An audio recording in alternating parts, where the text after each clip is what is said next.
예, 감사합니다.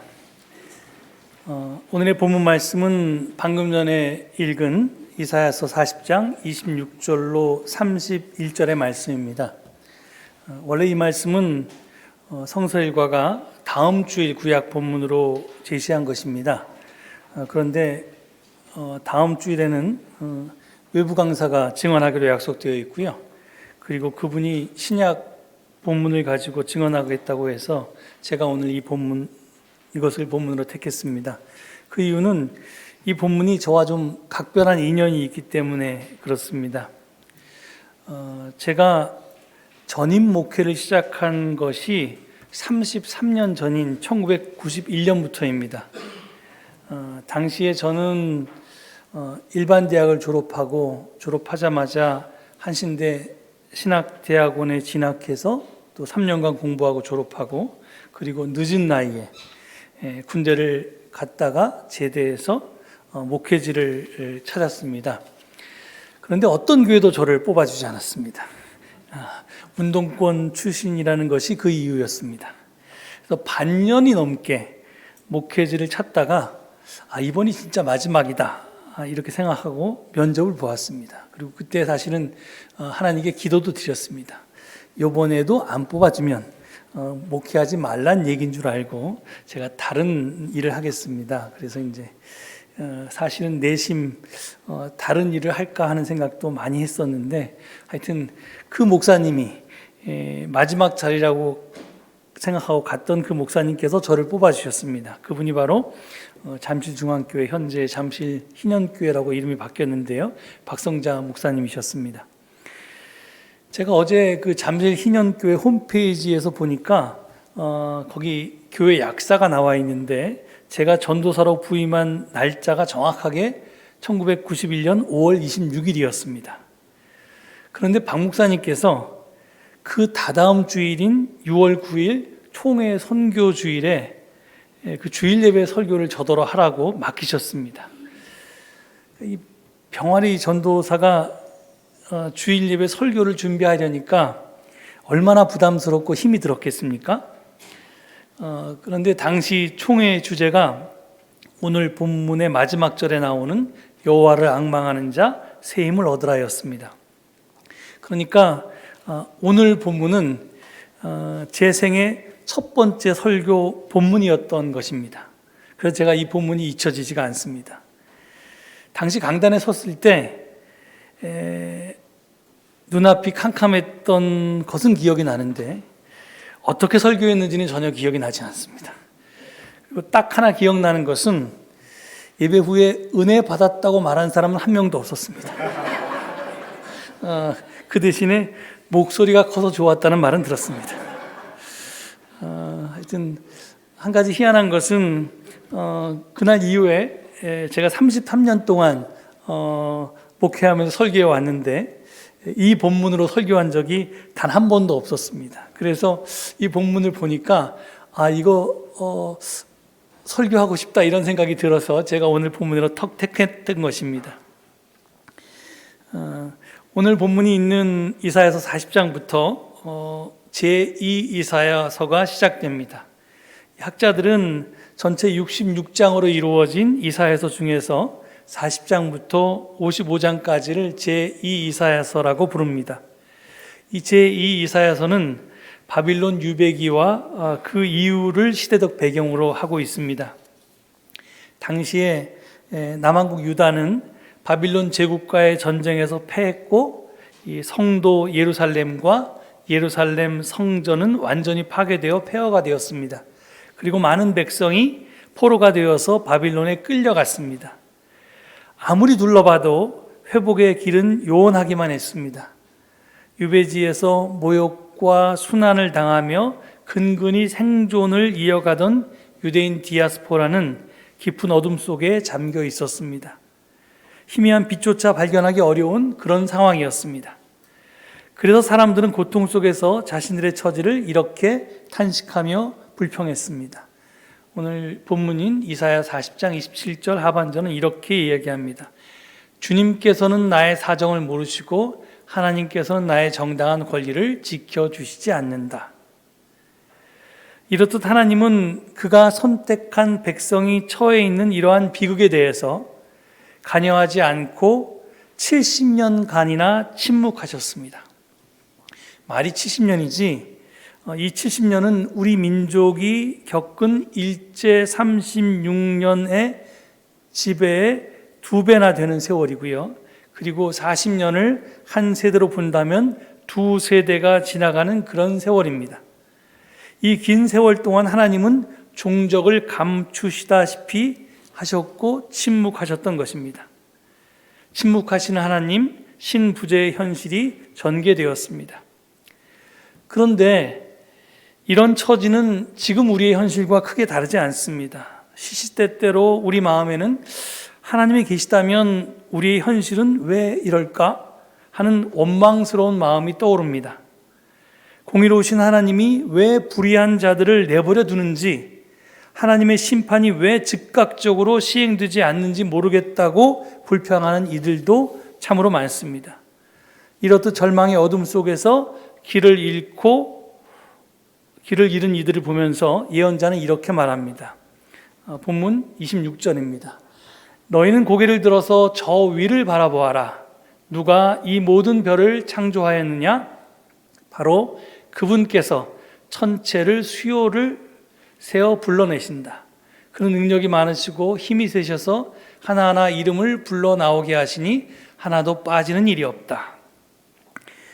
예언자는 현실의 어둠에 잠겨있는 이들을 향해서 고개를 들라고 말합니다. 그리고 저 위를 바라보라고 초대합니다. 찬란하게 빛나는 밤하늘, 그 광대무변한 세상을 바라보라는 것입니다. 그 광대무변의 세계를 바라보는 순간 사람들은 자기들이 처한 현실을 조금 다른 시각으로 바라보게 됩니다.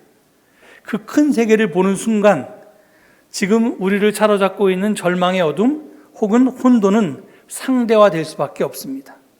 우리가 높은 산에 올라가서 또는 높은 빌딩 위에 올라가서 저 아래를 쳐다보면 사람들이 개미새끼처럼 이렇게 움직이잖아요. 아니면 그 사람조차도 보이지 않습니다. 그러니까 물론 그 세상 속에서는 사람들이 울고 웃고 또 뭐 열심히 생활하고 이런 저런 일이 막 벌어지겠지만 이렇게 멀리서 관조하면 그게 전혀 다른 세상처럼 보입니다. 그러니까 이게 이 거시적으로 보게 되면 이 미시적인 것이 굉장히 상대적으로 이렇게 보일 수밖에 없습니다. 비록 우리 현실은 그대로지만 그 현실을 대하는 우리의 마음은 달라지게 되어 있습니다. 그러니까 좀 크게 보면 아주 심각했던 내 발등의 불도 굉장히 하찮은 일처럼 느껴지기도 합니다. 동시에 우리는 이 위를 쳐다보면 하늘을 쳐다보면 신의 부재가 현실이 아님도 알게 됩니다. 신의 침묵도 우리의 착각임을 깨닫게 됩니다. 하나님은 계속해서 일하고 계셨고 말씀하고 계셨지만 그 일이 너무 커서 우리가 보지 못할 뿐이었습니다. 또 그 소리가 우리의 가청 주파수대를 넘어서서 듣지 못할 뿐이었습니다. 이렇듯 하늘을 보면 우리는 우리의 작음과 하나님의 크심을 직시하게 됩니다. 그렇다고 이 위를 바라보라는 것은 이제 이 시끄러운 세상은 잊고 고요한 하늘에만 마음을 집중하라는 말은 결코 아닙니다. 우리가 하늘을 보아야 하는 까닭은 여러 가지가 있을 수 있습니다. 제가 그 중에서 2가지를 좀 설명드리고자 합니다. 하나는 절망 속에서 희망을 찾기 위해서입니다. 우리의 삶은 늘 힘겹습니다. 이 수천 년 전 이스라엘 백성들의 삶만 힘들었던 것이 아니라 또 일제 36년 동안에 우리 민족 또 우리 동포들의 삶만 힘들었던 것이 아니라 역시 지금 우리의 삶도 힘이 듭니다. 그래서 삶이 너무 힘겨울 때, 그래서 도무지 앞이 내다 보이지 않을 때 우리는 눈을 다른 곳으로 돌릴 필요가 있습니다. 실제로 사방이 가로막혀서 낙심할 수밖에 없을 때 사람들은 무의식적으로 하늘을 쳐다봅니다. 왜? 유대교권 중에 이런 말이 있습니다. 앞이 막히고 뒤도 막히고 옆도 막혔다면 위를 바라보라. 앞, 뒤, 옆 뺑 둘러서 사방이 꽉 막혔으면 마지막으로 위를 보아야 합니다. 위는 뚫려 있기 때문입니다. 위는 곧 하나님을 가리킵니다. 사방이 꽉 막혀 있을 때 위를 보면, 즉 하나님을 바라보면 우리는 희망을 찾을 수가 있습니다. 다른 하나는 하늘을 바라보아야 길을 잃지 않을 수 있기 때문입니다. 하늘, 특히 밤하늘에는 무엇이 있습니까? 수많은 별들이 빛나지만 그 중에서 움직이지 않고 자기 자리를 지키고 있는 북극성이 있습니다. 달리 말하면 나침판이 있는 것입니다. 스티브 도노야휴라고 하는 사람이 사막을 건너는 6가지 방법이라는 책을 썼습니다. 그 책 서문에서 사람들은 인생이 산을 오르는 것으로 생각하지만 사실은 광야와 사막을 건너는 것이라고 그는 이야기합니다.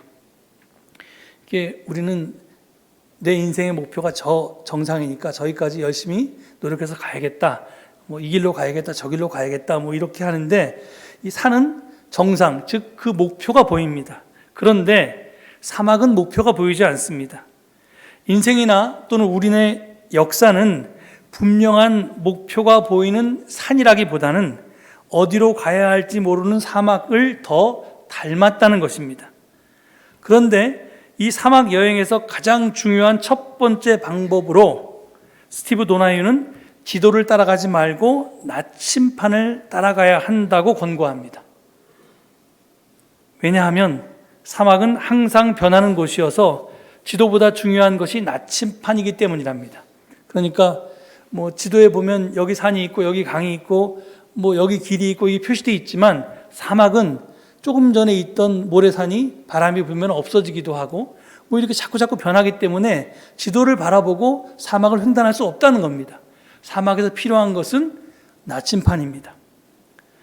그런데 나침판이 아니라 이게 인생은 이 산에 올라가는 게 아니라 사막을 횡단하는 것과 같아서 나침판이 필요한데 나침판이 아니라 지도만 보고 사는 사람들이 있습니다. 위가 아니라 아래를, 하늘이 아니라 땅만 보고 사는 사람들이 있습니다. 돼지는 하늘을 볼 수가 없다고 합니다.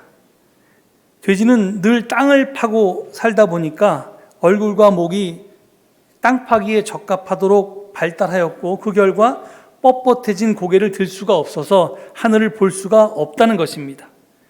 땅 파기에 너무나도 잘 적응되어서 하늘을 볼 수 없는 돼지. 혹시 우리의 모습이 이 돼지와 같지는 않습니까? 무엇을 먹을까? 무엇을 마실까? 무엇을 입을까를 몰두하며 사는 삶은 땅만 보고 사는 삶입니다. 번영과 풍요만 추구하며 사는 삶 역시 이와 다르지 않습니다.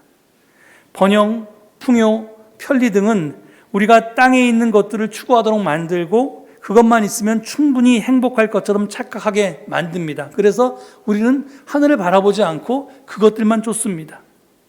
그렇게 살다 보면 우리는 땅 파기에 적합해진 돼지처럼 목이 굳어져서 하늘을 바라볼 수 없게 됩니다.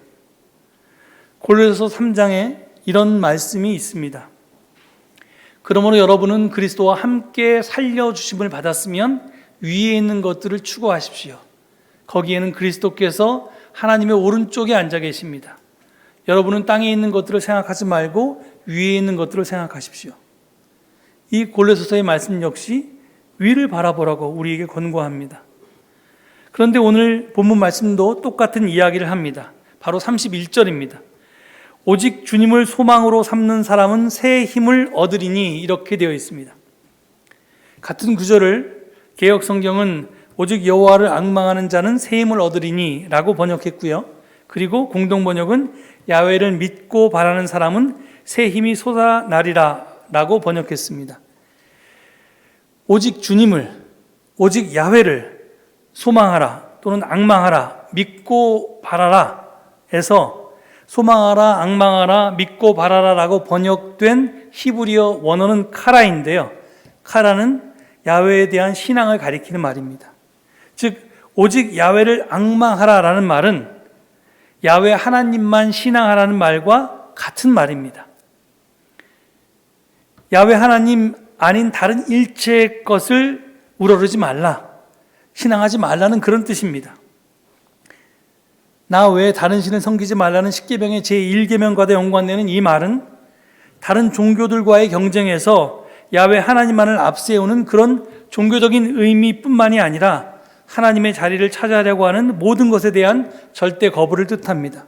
즉 하나님만의 신앙은 하나님의 절대 주권만을 인정하고 그 외에 신격화된 일체의 것에 대한 절대 거부를 뜻합니다.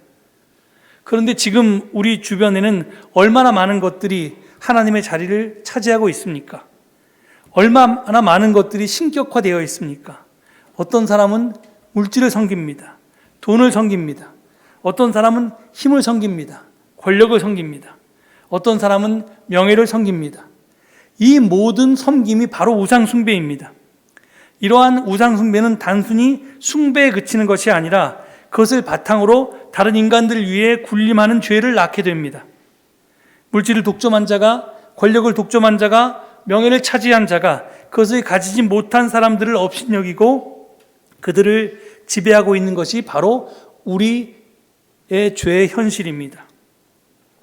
이런 상황에서 이명의 예언자 제2 이사야는 힘주어 말합니다. 오직 야훼를 앙망하라. 야훼 하나님만을 신앙하라. 야훼 하나님 아닌 다른 일체의 것들을 신앙하지 말라. 예언자의 이러한 외침은 시편 기자의 고백에서도 잘 드러납니다. 저기 시편 20편 7절과 8절을 제가 공동 번역으로 인용해 놨는데요. 거기 보면 이렇게 되어 있습니다. 누구는 병거를 믿고 또 누구는 기마를 믿지만 우리만은 우리 하나님 야훼의 이름만을 믿사옵니다. 이 사람들은 휘청거려 쓰러지겠지만 우리는 꿋꿋이 선 채 넘어지지 않사옵니다. 힘을 믿지 않겠다는 것입니다. 하나님만 믿겠다는 것입니다. 야훼 하나님만을 신앙하는 것은 야훼 하나님의 절대 주권만이 인정되는 새하늘과 새 땅을 소망하는 것입니다. 사람 위에 사람 없고 사람 밑에 사람 없는 세상, 오직 하나님의 절대 주권만이 세상을 통치하는 하나님 나라를 희망하라는 그런 말이 다름 아닙니다. 앞서서 이명의 예언자 제2 이사야가 이 메시지를 선포할 당시는 이스라엘 백성들이 나라를 잃고 바빌론으로 끌려가서 유배 생활을 하고 있었다고 했습니다. 신성 불가침의 예루살렘 성전은 초토화되었고 선민 이스라엘은 포로로 끌려가서 강제 노역을 당하고 이민족으로부터 가진 모욕과 순환을 당하는 처참한 상황이었습니다. 더구나 이렇듯 악의 횡포가 판을 쳐도 하나님은 현실에 전혀 관여하지 않으셨고 침묵했다고 했습니다. 이 같은 이스라엘 백성이 신앙할 수도 없고 소망할 수도 없는 그런 절대 절망의 상황에서 예언자는 절대 신앙을 가지라고, 절대 희망을 가지라고 지금 요구하고 있는 것입니다. 야훼 하나님만 소망하면, 신앙하면 새 힘을 주신다고 그렇게 이야기합니다. 이 힘은 물질이나 권력이나 명예가 가져다주는 힘과는 차원이 다른 것입니다. 그런 힘들을 가지면 가질수록 더욱더 갈증을 일으키는 힘이지만, 종국에는 고단하고 지쳐서 죽음에 이르게 하는 그런 힘이지만, 하나님을 신앙하고 소망하고 얻은 힘은 날개쳐 솟아오르는 독수리처럼 아무리 뛰어도 고단하지 않고 아무리 걸어도 지치지 않는 그런 생명의 힘이라고 소개합니다. 이 힘은 태초의 인간 아담에게 하나님께서 불어넣어 주신 생기입니다. 에스겔의 환상 속에 나타나 마른 뼈들을 살아내게 한 바로 그 바람입니다. 오순절의 다락방에 역사하신 하나님의 기운입니다. 즉 성령입니다. 이 하나님의 힘은 시리와 절망에서 우리를 해방해 주는 힘이고 하나님과 더불어 구원의 역사를 성취하는 일에 참여하도록 이끄는 힘이기도 합니다. 여기서 이사야서의 메시지를 다시 들어보겠습니다. 너는 알지 못하였느냐? 너는 듣지 못하였느냐? 주님은 영원하신 하나님이시다. 땅 끝까지 창조하신 분이시다. 그는 피곤을 느끼지 않으시며 지칠 줄을 모르시며 그 지혜가 무궁한 분이시다. 피곤한 사람에게 힘을 주시며 기운을 잃은 사람에게 기력을 주시는 분이시다. 비록 젊은이들이 피곤하여 지치고 장정들이 맥없이 비틀거려도 오직 주님을 소망으로 삼는 사람은 새 힘을 얻으리니 독수리가 날개를 치며 솟아오르듯 올라갈 것이요 뛰어도 지치지 않으며 걸어도 피곤하지 않을 것이다. 바빌론의 포로로 잡혀간 이스라엘 백성들의 탄식처럼 우리도 살면서 도저히 감당하기 어려운 고난을 접하고 또 때로는 하나님을 원망하고 때로는 하나님이 살아계신가? 하나님은 어디에 계시는가? 하나님은 지금도 일하고 계시는가를 회의했던 절대 절망의 시간들이 있었습니다. 이번 조부가 등장하고 나서 겪었던 지난 2년간은 더욱더 그랬습니다. 하지만 이런 절대 절망의 순간일수록, 아니 오히려 절대 절망의 순간이기에 야훼만을 앙망하는 자 새 힘을 얻으리라는 이사야서의 메시지가 더욱더 값진지도 모르겠습니다. 왜? 우리 인생의 또 인류 역사의 나침판은 바로 하나님이기 때문입니다. 우리가 인생을 살아가는 것도 이 역사를 이끌어가는 것이 나침판이 없으면 우리가 어디로 갈지 모르는데 하나님을 나침반 삼아서 걸어갈 때 우리가 목표에 궁극적으로 도달할 수 있다는 믿음을 갖고 있기 때문에 그렇습니다. 끝으로 한 말씀만 더하고 증언을 마치도록 하겠습니다. 노자의 도덕경 73장을 보면 마지막에 여러 귀절 뒤에 맨 끝귀절에 천망회회 소위 불실이라는 말이 나옵니다. 이게 무슨 말이냐면 천망, 하늘의 망은 회회하고 즉 듬성듬성하고 넓어서 성기어서 이게 빠질 이게 듬성듬성하다는 말입니다. 그런데 소위 뭐지? 그렇지만 여기 그 듬성듬성한 망에서 빠져나갈 것은 없다라는 뜻입니다. 하늘 그물은 넓어서 성기어도 빠뜨리는 게 없다라는 그런 말입니다.